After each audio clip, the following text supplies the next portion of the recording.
प्यारे दोस्तों, आज हम आपको बताते हैं कि बहुत पहले एक बार एक गांव में झूरी नाम का एक किसान रहता था। उसके दो बैल थे, हीरा और मोती। दोनों ही बैल हटे कट्टे व बलशाली थे। झूरी को उन दोनों से बहुत लगाव था। दोनों बैल भी झूरी को बहुत पसंद करते थे। प्यारे दोस्तों, ऐसी ही और वीडियो देखने के लिए हमारे चैनल को सब्सक्राइब जरूर करें, बेल आइकन को जरूर करें दबाएं। हीरा और मोती का आपस में इतना लगाव था कि यदि कभी एक खाना ना खाए तो दूसरा भी घास को मुंह तक नहीं लगाता था। एक दिन की बात है, झूरी की पत्नी का भाई गया दोनों बैलों को अपने साथ ले गया। दोनों बैल इस बात से हैरान थे कि उन्हें गया के हवाले क्यों किया गया है। शाम होने तक दोनों नए घर व नए लोगों के बीच में थे, लेकिन उन्हें वहां सब बेगाना लग रहा था। रात को जब सभी सो रहे थे तो दोनों रस्सी तोड़कर झूरी के यहाँ भाग खड़े हुए। सुबह सवेरे ही जब झूरी ने उन्हें अपने यहाँ देखा तो दौड़कर गले से लगा लिया। ये सब देखकर झूरी की पत्नी बिल्कुल खुश नहीं थी। उसने दोनों को खूब खरी खोटी सुनाई और यह निश्चय किया कि दोनों को खाने में केवल सूखा भूसा ही मिलेगा। अगले दिन गया फिर आकर दोनों बैलों को अपने साथ ले गया। गया पिछले कल की घटना से बेहद क्रोधित था, इसलिए उसने वहां भी दोनों को खाने के लिए सूखा भूसा ही दिया। किसी तरह रात कटी और सुबह दोनों को हल जोतने के लिए खेतों में ले जाया गया। हालांकि दोनों ने जैसे एक कदम भी न उठाने की कसम खा रखी थी। दोनों की खूब पिटाई हुई। रात को खाने में फिर भूसा मिला। दोनों निराश खड़े थे कि तभी वहां एक छोटी सी लड़की आई और दोनों को एक एक रोटी खिलाकर चली गई। एक एक रोटी से दोनों का पेट तो नहीं भरा, लेकिन उनके दिल को सुकून जरूर मिल गया था। पता चला कि उस लड़की की सगी माँ के मरने के बाद वह सौतेली माँ के पास रहती थी। उसकी सौतेली माँ उसे मारती रहती थी। शायद यही वजह थी कि उसे बैलों के लिए अपनापन था। दोनों उस छोटी लड़की के बारे में सोचकर चुपचाप अपना समय बिताने लगे। एक रात दोनों ने सलाह करी कि वे दोनों गले में बंधी रस्सी को चबा चबा कर तोड़ देंगे और वहां से भाग जाएंगे। उसी रात जब वे रस्सी को तोड़ने की कोशिश कर रहे थे तो वही छोटी लड़की वहां आई और उसने दोनों को रस्सी से आजाद कर दिया। दोनों ने छोटी लड़की से विदा ली और दौड़ने लगे। इतने में गया को इसकी खबर लगी और वह अपने आदमियों के साथ उन दोनों के पीछे दौड़ पड़ा। हीरा और मोती इतना तेज भागे कि उन्हें अपने घर का रास्ता भी याद न रहा।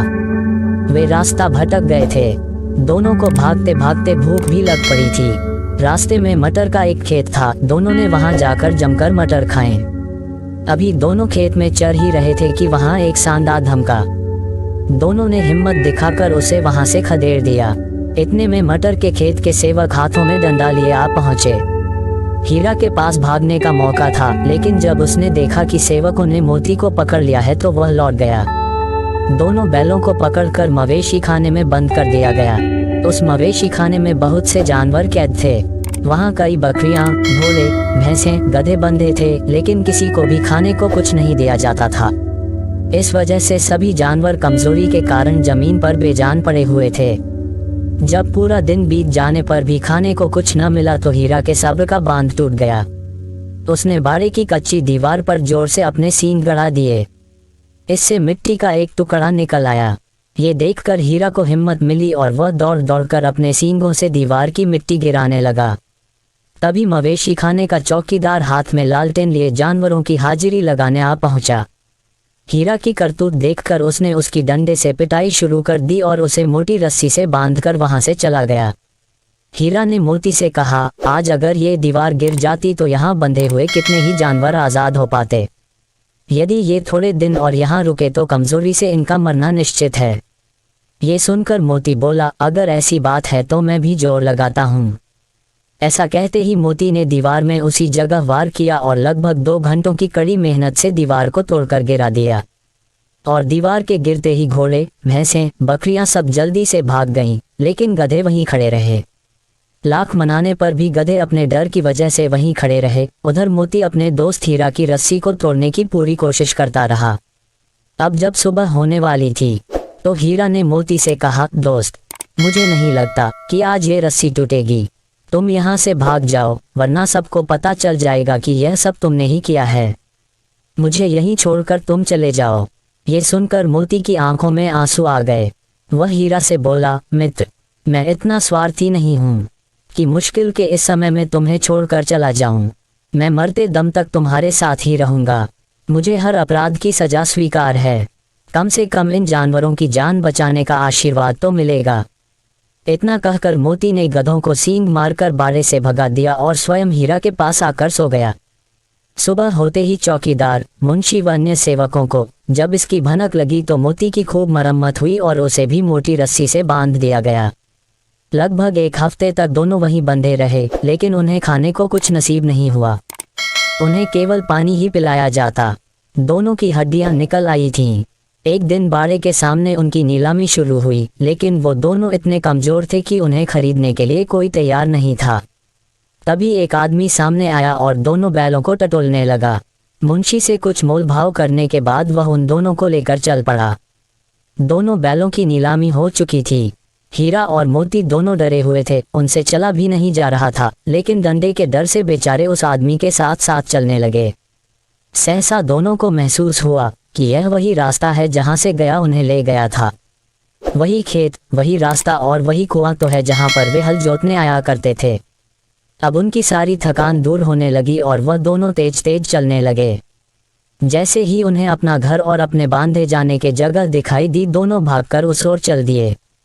द्वार पर झूरी बैठा हुआ था। जैसे ही उसने दोनों बैलों को देखा, उसने उन्हें गले लगा लिया। दोनों बैलों की आंखों में आंसू आ गए। तभी वह आदमी वहां बैलों के पीछे पीछे पहुंच गया और उसने दोनों बैलों की रस्सियां पकड़ ली। झूरी बोला, ये मेरे बैल हैं। आदमी ने कहा, मैंने इन्हें मवेशी खाने की नीलामी से खरीदा है। झूरी तपाक से बोला, मेरे बैलों को बेचने का हक किसी को नहीं है। अगर मैं इन्हें बेचूंगा तभी ये बिकेंगे। आदमी ने जवाब दिया, मैं थाने में जाकर रपट दर्ज करवाता हूँ। झूरी बोला, ये मेरे बैल हैं। इसका सबसे बड़ा सबूत यह है कि यह मेरे द्वार में खड़े हैं। फिर उस आदमी ने आव देखा न ताव और बैलों को अपनी ओर खींचने लगा। तब दोनों बैलों ने भी उसे अपने सींगों से खदेड़ दिया और गांव से दूर भगा दिया। इतनी देर में दोनों बैलों के लिए भूसा, दाना और चारा भर दिया गया। हीरा और मोती दोनों मिलकर चारा खाने लगे। झूरी साथ में खड़ा उन्हें सहला रहा था। तभी झूरी की पत्नी भी अंदर से आई और उसने दोनों बैलों के माथे चूम लिए और खूब प्यार दिया। प्यारे दोस्तों, कहानी से यह सीख मिलती है कि हमें अपनी स्वाधीनता के लिए अपने अंतिम समय तक संघर्ष करते रहना चाहिए।